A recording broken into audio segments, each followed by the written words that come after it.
ना जाने हर लम्बा क्या कहते हैं, जिंदगी की गुजारिश हर कोई कहते हैं। जीना है तो खुलकर जियो, अपने अंदर ख्वाब डाल के कब तक जियोगी।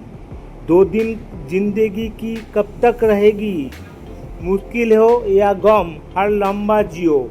वक्त किसके लिए नहीं रुकता, जो थम गया उसके सामने कहीं नहीं झुकता। सफ़र से कितना मुश्किल क्यों ना आए, वक्त के साथ आगे बढ़ते चलो। कभी ना रुको, अपने गलतियों को सीखो।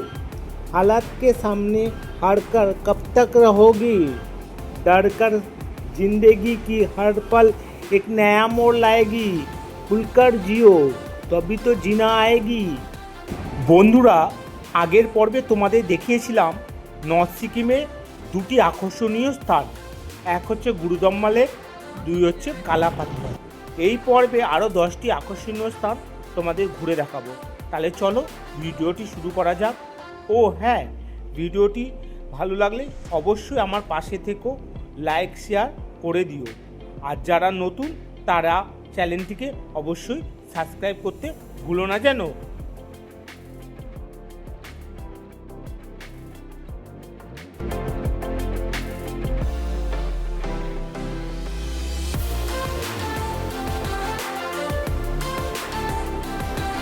এত সুন্দর ভিউ, গাড়ি না থামিয়ে পারলাম না, তাই গাড়ি থামিয়ে কিছু ভিডিও ফটো তুললাম।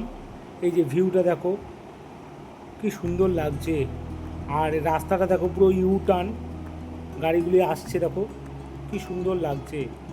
অসাধারণ একটা ভিউ, দুই সাইডে দুটো পাহাড়, 2 কালারে, দারুণ লাগছে, দারুণ। Welcome to Changu lake. Changu lake বা তসমো লেক নামে পরিচিত। গ্যাংটক থেকে প্রায় 40 কিলোমিটার দূরে এই লেকটি অবস্থিত। 3753 মিটার বা 12,313 ফুট উচ্চতায় অবস্থিত। এই হ্রদটি একটি পবিত্রশীল হ্রদ হিসাবে বিখ্যাত। এই জন্য স্থানীয়দের কাছে এটি একটি শ্রদ্ধনীয় হ্রদ। শীতকালে এই হ্রদটি পুরোটাই বরফে জমে থাকে। এই হ্রদে জলের উপর চারপাশের পাহাড়ের প্রতিফলন দেখে এই হ্রদটি দ্বিগুণ আকর্ষণীয় হয়ে ওঠে। এই ছাঙ্গু লেকে খুব পাশে ইয়াকগুলি দাঁড়িয়ে থাকে। এই ইয়াকে উঠে আপনি আপনার ফটো তুলতে পারবেন। ফটো তোলার জন্য ইয়াকে উপর উঠে ফটো তোলার জন্য 100 টাকা নেবে, এবং এর উপর উঠে 100 মিটার যদি যান পার পার্সন 550 টাকা করে নেবে।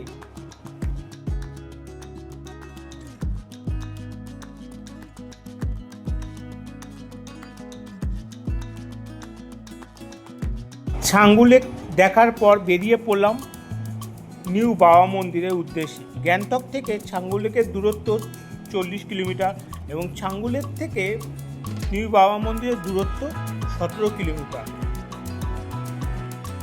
এটি হচ্ছে নিউ বাবা মন্দির, যার উচ্চতা 12,651 ফুট। বাবা হরভজন সিং ছিলেন একজন বীর সৈনিক। তিনি একজন ডিউটিরত অবস্থায় মারা যান। পরবর্তীতে ভারত সরকার তাকে পলাতক হিসাবে আখ্যা দেন। এই অবস্থায় বাবা হরভজন সিং এক সৈনিককে স্বপ্নে বলেন তিনি মারা যাননি এবং তার মৃতদেহ কোথায় আছে সেটিও ওই সৈনিককে বলে দিয়েছিল। যাই হোক, ওই ঘোড়ার পিঠে এখনও ভারত চীনের বর্ডারে বাবা হরভজন সিংকে পাহাড়রত অবস্থায় দেখতে পাওয়া যায়। আমাদের পরবর্তী গন্তব্য হলো নিউ বাবা মন্দির থেকে বেরিয়ে একটা সুবিশাল শিবের মূর্তি দেখতে পেলাম, সাদা রঙের, এবং যার উচ্চতা 13,600 ফুট উচ্চতায় অবস্থিত, এবং তার পাশেই একটা সুন্দর ওয়াটারফল তোমরা দেখতে পারবে। দূর থেকেই এই শিবের মূর্তিটি দেখা যাবে, খুব সুন্দর। এখানে আপনারা অনেকক্ষণ সময় কাটাতে পারবেন। এছাড়া ফটো ভিডিও এখানে শিবের এখানে আপনারা তুলতে পারবেন। 9.2 কিলোমিটার এগিয়েই আমরা পৌঁছে গেলাম ওল্ড বাবা মন্দিরে। এই ওল্ড বাবা মন্দির থেকে একটা খুব সুন্দর ভিউ দেখা যায়, অসাধারণ লাগে। বন্ধুরা, এটা হচ্ছে ওল্ড বাবা মন্দির, খুব পবিত্র জায়গা। এখানে তোমরা এসে একবার ঘুরে যেও, খুব সুন্দর জায়গা, পুরো একদম পাহাড়ে একদম গায়ে। এখানে খুব পবিত্র জায়গা। এখানে আসলে দেশি ঘিয়ের, সুজি, ড্রাই ফ্রুট সব হরভজন সিংয়ের প্রসাদ দেয়, যতবার চাইবে ততবার দেবে, খুব সুন্দর খেতে।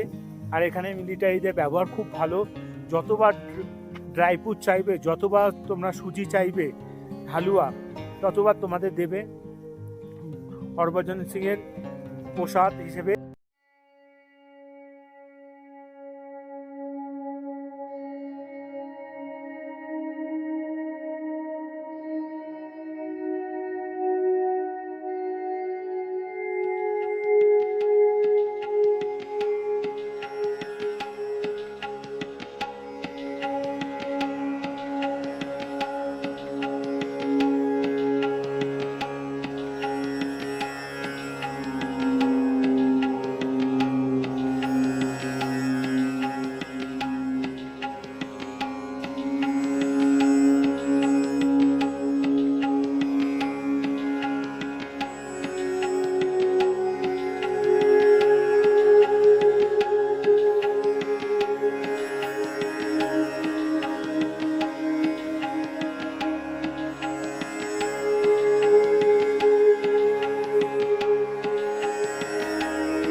বাবা মন্দির থেকে বেরিয়ে আমাদের গাড়ি এগিয়ে চললো কুপুক লেকের সামনে।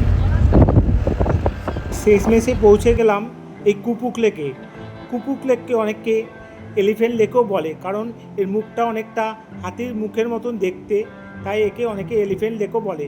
এর হাইট হচ্ছে 14,000 ফুট উচ্চতা অবস্থিত। কুপুক লেক থেকে বেরিয়ে আমাদের গাড়ি এগিয়ে চললো নাথাং ভ্যালির উদ্দেশ্যে। চারিদিকটা দেখো বরফে বরফ, তাই আমাদের গাড়ি কিছুক্ষণ থামলো। এখানে আমরা বরফ নিয়ে কিছুক্ষণ খেলা করে তারপর আমরা আবার এগিয়ে যাব।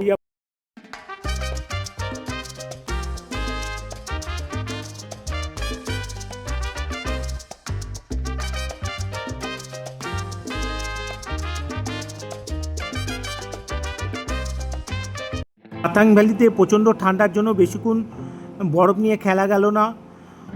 এখানে প্রচণ্ড বেশিক্ষণ থাকলে অক্সিজেনের প্রবলেম শুরু হয়। আর যারা বয়স্করা আসবে অবশ্যই অক্সিজেন সিলিন্ডার নিয়ে আসবে, কপ্পু নিয়ে আসবে। আর এখানে আসলে অবশ্যই গাড়ি পারমিট করতে হবে। এই যে আমরা চলে আসলাম জিগজ্যাগ সেই ভিউ পয়েন্টে। এখানে তোমরা ভিডিও, ফটো তুলতে পারো ইচ্ছে মতন। এই যে সেই ঐতিহাসিক জিগজ্যাগ ভিউ পয়েন্ট, কি সুন্দর লাগছে এখান দিয়ে, ভিউটা দেখো, অসাধারণ লাগছে। এই পাহাড়ে আঁকা বাঁকা সেই রাস্তা চলে গেছে, দারুণ লাগছে সেই ভিউ পয়েন্টটা। জিগজ্যাগ রোড থেকে কিছুটা এগিয়েই আমাদের চোখে পড়ল সেই অপরূপ সেই সৌন্দর্যের মাঝে থানবি ভিউ পয়েন্ট। এখানে কিছুক্ষণ দাঁড়িয়ে আবার আমাদের গাড়ি এগিয়ে চলল। বরফের পাহাড়কে অনেকটা দূরে বিদায় জানিয়ে আমাদের গাড়ি সেই পাহাড়ের আঁকা বাঁকা রাস্তা বেয়ে এগিয়ে চলল আরিটাল লেকের উদ্দেশ্যে। সমুদ্রপৃষ্ঠ থেকে 4,915 ফুট উচ্চতায় প্রাকৃতিকভাবে সৃষ্টি হয় এই আরিটাল লেক। চারিদিকে পাহাড়ে ঘেরা, মাঝখানে এই লেকটি। এই লেকে ঘিরে তৈরি হয়েছে পর্যটক কেন্দ্র। এই লেকের চারপাশে ঘিরে রয়েছে বড় বড় ঝাউ গাছের জঙ্গল। আর আছে একটি মন্দির যেখানে বৌদ্ধ এবং হিন্দু দেবদেবীর পূজা অর্চনা হয়। মাঙ্কি ভিউ পয়েন্ট থেকে আরিটাল লেক দেখতে ভীষণই ভালো লাগে। আরিটাল লেক দেখার পর আমরা এগিয়ে চললাম সিকিমে আরেকটি আকর্ষণীয় পর্যটন কেন্দ্র বিশ্ববিনায়ক টেম্পেলে। আমরা এখন আছি সবথেকে প্রাচীন গণেশ মন্দির, যাকে বলা হয় বিশ্ববিনায়ক মন্দির। এটি অবস্থিত রেনকের লুমথুম গ্রামে। শোনা যায় যে উত্তর পূর্ব ভারতের এই ধরনের গণেশ মন্দির আগে কখনো দেখা যায়নি। মন্দিরের গর্ভে গিয়ে আছে গণেশ দেবতার 51টি বিগ্রহ চারিদিকে দেখতে পাবেন, এবং মূল বেদিতে আছে 16টি হাত বিশিষ্ট গণেশ দেবতার মূর্তিকে। সুদূর থাইল্যান্ড থেকে নির্মাণ করেছে এই গণেশ দেবতার মূর্তিটি, এবং এই মন্দিরে করতে খরচা পড়েছে প্রায় 250 কোটি টাকা। মন্দিরের ভিতরে নকশার কাজ অসাধারণ। ভারত ও নেপাল থেকেও অনেক কারিগররা এসেছিল এই মন্দিরটি নির্মাণ করতে। দেখতেই পাচ্ছ কত সুন্দর নকশার কাজ চারিদিকে ফুটিয়ে তোলা হয়েছে। মন্দিরের বাইরে সেই সমুদ্র মন্থনের দৃশ্যটি ফুটিয়ে তোলা হয়েছে। অসুরগণ এবং দেবতাগণের যখন অমৃতের জন্য যুদ্ধ হচ্ছিল, সেই দৃশ্যটি ফুটিয়ে তোলা হয়েছে। এবং মন্দিরটি দেখো, বাইরে ও গণেশ দেবতার বিগ্রহ, এছাড়াও মন্দিরের পাশেই হনুমানজির একটি মন্দির আছে। খুব সুন্দর, চারিদিকে দেয়ালে হনুমানজির নানা বিগ্রহ দেখতে পাওয়া যাবে। তাহলে বন্ধুরা, সিকিমের এই 10টি প্লেস কেমন লাগলো তোমরা প্লিজ জানাবে। ভালো লাগলে লাইক, শেয়ার এবং কমেন্ট করতে ভুলো না যেন। আর হ্যাঁ, পরবর্তী ভিডিও শীঘ্রই আসতে চলেছে।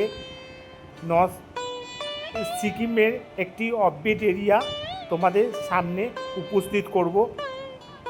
এই ভিডিওটি তাহলে পুরো দেখো, পরের ভিডিওর জন্য তোমরা অপেক্ষায় থাকো। শীঘ্রই আসতে চলেছে নতুন ভিডিও।